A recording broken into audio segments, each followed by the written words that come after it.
Hi, this is Newt with a minute of medicine for your mind.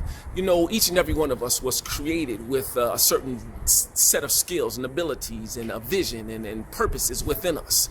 And they were put in us so that we could accomplish what God wanted us to accomplish when we reached this earth. But the moment we were born, we also had those things in us, but we then also became a physical being.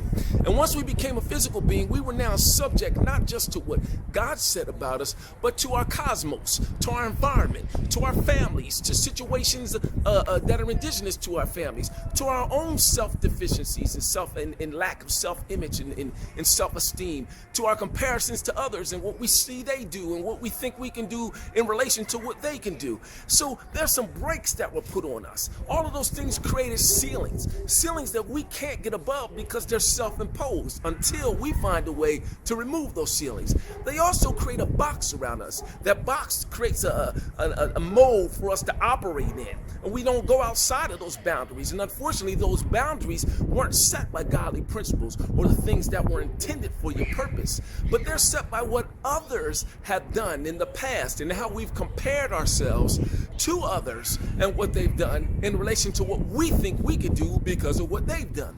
So what am I trying to get at today? I'm trying to get at something very simple for you. See, our minds often don't align with what our spirits know about us. Our spirits know the greatness of us and the possibilities of all the things that we can achieve with our purpose. But our mind operates in those ceilings and in those boxes that I talked about. So what do you need to do? You need to evaluate yourself. And you need to wonder and think about, is your mind aligned with what your spirit says about you? And if not, what is your mind talking you out of? And even more importantly, what do you need to change so you can think differently? This is Newt with a minute of medicine for your mind.